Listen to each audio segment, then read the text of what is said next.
Olá pessoal, tudo bem com vocês? Aqui quem fala é o Elitão para o canal Rei das Suculentas. Desde já peço vocês para se inscrever no canal, deixar o seu like, compartilhar com seus amigos, ativar o sininho das notificações para sempre quando tiver vídeos novos aqui no canal, o YouTube vai estar entregando os vídeos para vocês em primeira mão. Pessoal, no vídeo de hoje vamos estar conversando um pouquinho, né? E eu vou estar dando dica para vocês sobre os rabos de macaco, né? Que são plantas aí antigas, né? E as pessoas agora tá tendo bastante colecionadores novos e pessoas que às vezes nem são colecionadores, mas quer ter a plantinha em casa. Estão, gente, olha o tanto que essa L14 beterraba tá bonita. Olha aqui. Essa aqui é a minha gigante, bem grande. E começaram, né, estar cultivando agora muitas pessoas o rabo de macaco, porque tá tendo bastante informação, né, sobre o rabo de macaco, né? Igual eu falei várias vezes aqui, né, os dois vídeos aqui explicando porque você não pode botar fogo no seu rabo de macaco, né? E hoje eu vou estar afirmando novamente, né, e tá dando dicas aí para vocês. No seu, aqui para você poder acertar no seu cultivo e não colocar fogo no seu rabo de macaco. Gente, não faça isso, tá? Porque o povo agora tá com essa mania, acha que tudo por causa de like, né? Tudo por causa do like, que é até botar fogo na própria planta para ganhar uma curtida. Não, gente. Olha aqui para vocês verem, este rabo de macaco meu aqui, ele está em pleno sol, tá? O rabo de macaco, quando ele vai ficando velho, essa planta aqui não é tão velha, ela é uma planta jovem, essa aqui do vídeo, que é essa que eu estou mostrando para vocês. Ela é uma planta jovem, tá? Um rabo de macaco aí, para chegar a ser considerado velho, ele tem que ter aí na faixa dos seus 2,5 metros, tá? A 3 metros aí, tá? Para ser considerado como velho, tá? Porque, mas se eu pegar aqui uma ponta, se você tiver do meu rabo de macaco velho e cortar, ele vai continuar sendo velho? Não, porque ele vai emitir novos brotos, nova brotação. Então ele não vai ser considerado como velho, tá? Velho é quando você deixa ele crescer e fica aí gigante, tá? Fica imenso. O rabo de macaco, quando ele vai ficando velho, ele fica parecendo aquela barba de velho, que é o cacto. Barba de velho, que é parecido com essa parte aqui, ó, bem peluda, mas ele é pra cima, né? Então ele é tipo estilo mandacaru, mas bem peludo, né? Pra cima. Então é muito lindo. Tem vários, na verdade tem vários rabos de bigode de velho, né? Então chama cabelo de velho. Então tem vários formatos. E, pessoal, no período chuvoso, eu não indico você estar fazendo rega, tá? Não indico. Mesmo, por exemplo, última chuva do ano, por exemplo, né? Eu só vou voltar a molhar meu rabo de macaco depois de umas 3 semanas, 4 semanas que não chover mais, tá? Porque não necessita fazer rega dos rabos de macaco num período chuvoso e nem quando a chuva chegar ao fim, tá? Não necessita fazer as regas, tá bom? Por quê? Porque o substrato dele vai reter a água aqui, vai demorar na faixa de 2 a 3 semanas para secar, tá? Para depois você começar a fazer as regas. Então, no período chuvoso eu não faço rega, nem mesmo esses daqui, ó, que não pega chuva, tá? Às vezes, quando eu vou limpar a casa, eu venho aqui e molho esses. Esses rabos de macaco que fica mais na claridade, né? Eles você tem que ter um cuidado a mais na questão de pragas, tá? Na questão de cochonilhas, tá bom? Porque eles ficam mais suscetíveis, tá? Mas é muito bom ter eles também nesse ambiente assim, ó, que não pega chuva, só pega claridade, porque ele vai ter um estimulamento de crescimento mais acelerado, tá? Mas os espinhos vai ficar mais leves de passar a mão. Quando ele fica só na claridade, os espinhos não fica agressivo. Mas a vantagem de ficar no tempo é que os espinhos cresce, né? Tampa ele, né? Eu sempre gosto de falar que os espinhos é a folha, mas se você for pesquisar profundamente, os espinhos do cacto é a folha dele. Então, gente, aqui ele cria essa proteção para proteger, né, o vegetal dele, tá? Isso daqui é muita mudança genética criada no decorrer de muitas e muitas décadas aí para o cacto de macaco ter essa, pro rabo, né, rabo de macaco ter essa característica peluda, tá?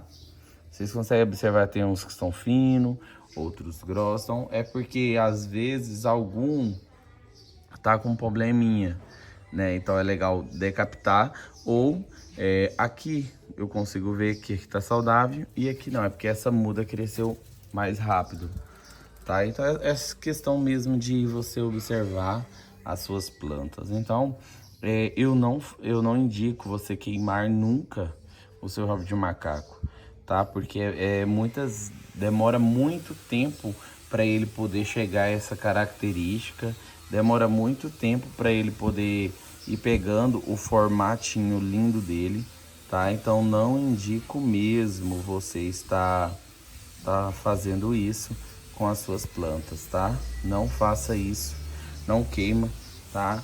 Deixa a planta como ela é para ser, tá? Se você acha que, vou queimar porque fulano de tal falou que eu queimando ele, queimando os espinhos, vai aumentar a brotação. Gente, mentira. Desculpa a sinceridade, mas é mentira. O que faz aumentar a brotação ou é você cultivar ele mais na claridade, tipo igual eu tô fazendo lá, para estimular desenvolvimento e brotação, ou sol pleno, tá? Que aí vai nascer, ou você pega um pedaço dele, divide ele em vários pedaços e faz várias mudas, tá? Essa é a forma para estimular a brotação, tá bom? Você deixa ele no tempo dele natural que ele vai desenvolvendo, tá? Esses espinhos que você queimou, ele nunca mais vai voltar. Essa é a verdade. Pode nascer espinhos grossos, tá? Tipo aqueles que ficam lá na base, que é para proteger a planta mesmo. Pode ser que nasça, mas esses que foram queimados nunca mais vai voltar não. Tá, gente? Então vocês pegam essas dicas, coloquem em prática e tenha cuidado não sair queimando as suas plantinhas não, tá? Porque queima ele para começar a florir. Gente, isso é mentira, tá? Se você faz isso com o seu cacto, ele vai ter que começar a se multiplicar de uma forma que não seja viável, né? Então ele vai tirar nutriente de onde ele não tem para poder cicatrizar aquelas queimaduras. A rosa do deserto em si já funciona de uma forma a qual que eu entendo no meu cultivo. Quando eu faço uma poda delas, por exemplo, eu vim aqui, podei ela aqui, ou podei só um pedaço aqui, podei outro pedaço aqui, para o sistema da planta, imunológico da planta sentir que eu mexi com ela, ela vai entrar em alerta, tá? A rosa do deserto, tá? Ela vai entrar em alerta para quê? Para produzir flores de emergência.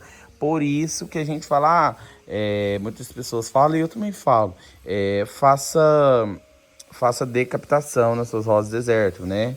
Faça levantamento de caldex, faça decapitação para você ter mais flor. Por que você tem mais flor quando você faz isso? Porque vai nascer mais brotações, tá? Mais brotações de galho Mas através da brotação de galho, como vai vir mais galho, provavelmente vai vir mais flor. Mas a questão é, a planta entende que ela está sendo ameaçada em extinção, então ela começa a produzir novos galhos, tá? E novas flores para ser polinizada. Olha o sistema que a planta consegue captar entre ela mesma ali. Então ela faz isso para ela poder ser polinizada, né? Então ela floresce bastante. Já viu quando tem um rosa deserto tá apodrecendo e ela do nada floresce? Ela floresce para não perder a espécie, tá? Porque ela sente que ela tá entrando em extinção. Aí o que que ela faz? Ela pega e se auto-floresce ali, sai flores rápido.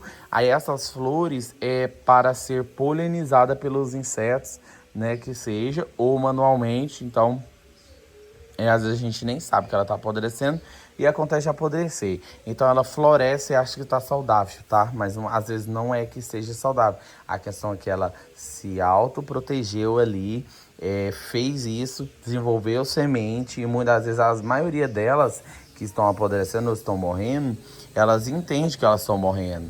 Então quando você fez a decapitação dela, né? Fez o levantamento de Caldex, ela entende que ela está morrendo, ela entende que ela está sendo ameaçada. Aí o que que ela faz? Ela vai produzir flores para essas flores gerar sementes para que ela venha desenvolver, entendeu? Então a roda deserta em si, ela consegue compreender isso. Já a suculenta, quando você faz isso, gente, a suculenta é parecido o sistema, mas a suculenta em específico, com as mudanças genéticas, né, que são bem poucas variedades originais mesmo da natureza, são bem poucas, tá? E com o decorrer das mudanças genéticas, pessoal, antigamente elas não brotavam por folhas, aí é estudos, tá, gente? Eu já estudei sobre isso para poder estar falando isso com propriedade para você. Elas não nasciam por folha, era somente por polinização das flores, tá? Das suculentas em si. Aí, com o decorrer das mudanças genéticas, que elas foi se automutilando, elas viu que elas estavam entrando em extinção. O que que aconteceu? A suculenta começou com o decorrer das mudanças, né, genéticas delas, elas foi a começar, né, os animais quebrava elas, às vezes na natureza, né, aí voava folha, pedaço ali, e elas começou a sair brotos da própria folha. Então, a planta em si, ela é inteligente, tá?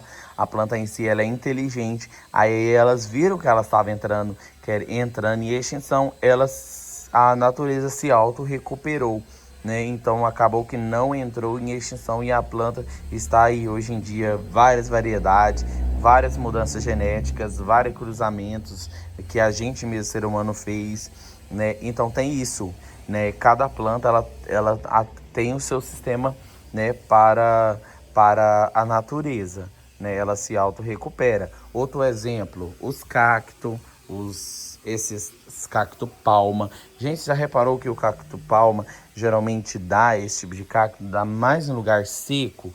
Por quê? Porque ele faz um composto da natureza. Por exemplo, os dois se tornam um, né? Geralmente eles ficam nesses climas quente, árido e seco, né? Igual as rosas do deserto. E justamente nesse clima de quente, árido e seco, tem planta que retém umidade, que retém água, que segura muita água dentro dela para ela nutrir, popularizar, reflorestar e aumentar a população dela, entendeu? Então a planta em si, ela tem já o seu mecanismo, o seu tempo certo de florir, o seu tempo certo de florescer e se multiplicar, né? Então, gente, vocês pegam essas dicas que eu tô passando aqui para vocês, tá? Você quer aumentar o seu rabo de macaco? Faça a poda, tá? Corta um pedacinho dele assim, ó, dois dedinhos de distância assim e plante, tá? Você quer flor? Coloque mais no sol, deixa ele pegar aí 6 horas de sol por dia, o dia inteiro de sol, que você vai ter flor, tá? Ele precisa de bastante sol. Ah, tá no sol, mas aí meu rabo de macaco começou a murchar. O que eu faço? Rega ele uma vez por semana. Ah, uma vez por semana tá muito. Rega ele uma vez a cada 2 semanas. Achou muito? Uma vez a cada 3 semanas, né? Por exemplo, você pode esperar passar 3 semanas para você fazer uma rega, né? É assim que eu tô explicando para vocês. É assim que eu boto em prática. Gente, sempre tenho flor. Olha aqui, essas flores todas estavam abertas, todas já secou. Mas olha o tanto de flor que está nascendo. A planta está saudável, não fiz adubação. Tá só recebendo a água da chuva, tá? Somente a água da chuva. E isso, gente, vocês podem estar fazendo e vocês vão ter bastante benefício no cultivo de vocês, tá? É um, é uma coisa que super facilita. E quando a rosa deserta está saudável, você percebe que a sua planta está saudável. Você consegue ver que a sua planta está feliz. Olha que essas aqui, mesmo essas sem flores, olha o tanto que elas estão bonitas. Você percebe que a sua planta está saudável. Só de olhar. Aquelas que tá com flores, ó, vocês percebem que elas estão saudáveis, que elas estão gostando, que elas estão bonitas. E agora nesse canto aqui do muro que eu coloquei, elas vão desenvolver mais ainda. Eu vou deixar só algumas aqui, as outras eu vou levar lá para o fundo de casa, deixar elas para lá. Mas as grandonas eu vou deixar elas aqui na frente, vou deixar poucas aqui na frente. Então vocês pegam essas dicas que vocês vão amar o resultado, vocês vão amar o tanto que as suas plantas vão crescer, vocês vão se surpreender, tá? Com essas dicas que eu tô passando para vocês, tá bom? A adubação, vocês podem adubar com adubo natural, vocês podem adubar com basacótico, noz moscote. Geralmente, gente, o rabo de macaco, com essas tecnologias, eu indico vocês usar um químico mesmo, um adubo químico. Tipo o noz moscote ou o basacote, tá? Por quê? Porque é fácil, gente. Veio para facilitar e a planta gosta. Você percebe que a planta gosta. Então, vocês podem, quando for a época de adubar, depois do período chuvoso, faça a adubação do seu rabo de macaco com basacote, tá? Com noz moscote, aquele de liberação lenta, a cada 3 meses. Então, tenho certeza que você vai amar, tá? E é barato, tá? É barato. E eu super indico, se veio para facilitar o nosso cultivo, vamos usar eles, né? Então, usar moderadamente, né? Ter um substrato bom. A terra também gosta quando você usa esses adubos de qualidade, tá? Que não agride o solo. Então, é muito bom você usar esse tipo de adubo, tá? Então, eu indico sim você tá utilizando esses, tá? Ah, mas eu não gosto, Hélito. Posso usar esterco de galinha? Pode, mas que ele seja curtido para quando você for colocar ele lá, ele não dá bicho, tá? Não apodrecer lá, da coroa da bicho e acabar matando sua planta, tá? Esterco de galinha do mesmo jeito. O esterco de galinha não, o esterco de gado, quer dizer. O esterco de gado curtido e você mistura com um pouquinho do seu substrato do seu vaso e coloca lá no rabo de macaco, tá bom? Então você pega essa dica que eu passei para você, tenho certeza que vai te ajudar muito, tá bom? Sobre a rega, sobre não cair nessa ladainha de colocar fogo no rabo de macaco, igual tem muita gente falando, tá? Não faça isso, tá bom? Que eu tenho certeza que vai dar super certo aí o seu cultivo, como sempre deu certo aqui para mim, tá bom? Então vocês pegam essas dicas valiosas, que vai ajudar muito. Se você tiver alguma dúvida também sobre o seu cultivo, sobre alguma coisa que não está fluindo aí, vocês podem estar me chamando aqui, comentando aqui, que eu vou estar passando para vocês, tá? Vou estar passando para vocês. E aqui, gente, ó, eu fiz prova aqui, né, viva, de que a terra vermelha, essa rosa tá linda aqui, tá na terra vermelha. Super dá certo, tá? O importante é uma boa drenagem, que essa água não venha acumular e não venha ficar parada aqui, tá? Só na areia também dá certo, tá? Para enraizar é excelente, tá? Enraizar galhos só na areia. Areia com a terra vermelha também. Areia com a terra vermelha e com o carvão também dá certo também. Tudo isso dá certo. Wellington, qual que é um substrato que você me indica para os meus rabos de macaco? Sabe aquelas britas de construção? As britas? É essa brita mesmo. Você vai pegar uma cuia 21, que é essas cuias aqui, ó, de brita. Uma cuia 21 de terra de jardim, que seja terra preta ou terra vermelha. Uma cuia 21, não, eu indico duas cuias 21 de areia. Areia fina ou a grossa que você tiver. Eu indico também você tá usando uma cuia de carvão. Você vai misturar e vai dar um boom nesse substrato com o quê? Com basacote ou noz moscote. Se não tiver, usa o adubo esterco de galinha ou de gado, tá? Que seja curtido. E mistura. Se for o de gado, você pode usar meia cuia, tá? Meia cuia. Se for o de galinha, também meia cuia. Se for o basacote, você pode usar 4 colherzinhas de bolinha lá, colher de sopa. E mistura e planta. Você vai ter esse belo rabo de macaco, tá? Essa é uma dica aí que eu passo pra você, tá? Super vale a pena. Indico sim você fazer dessa forma, que você vai ter bastante sucesso no seu cultivo, tá bom? Ó, você fica essa imagem aqui desses rabos de macaco aqui na parede. Logo a gente vamos reforçar eles. Um abraço, que Deus abençoe todos vocês. Até o próximo vídeo. Um abraço aqui do Rei das Suculentas. Se você ficou até no final, se inscreva no canal se você não for inscrito. E compartilhe para que mais pessoas venham saber um pouquinho de como tá cuidando aí. Um abraço, até o próximo vídeo.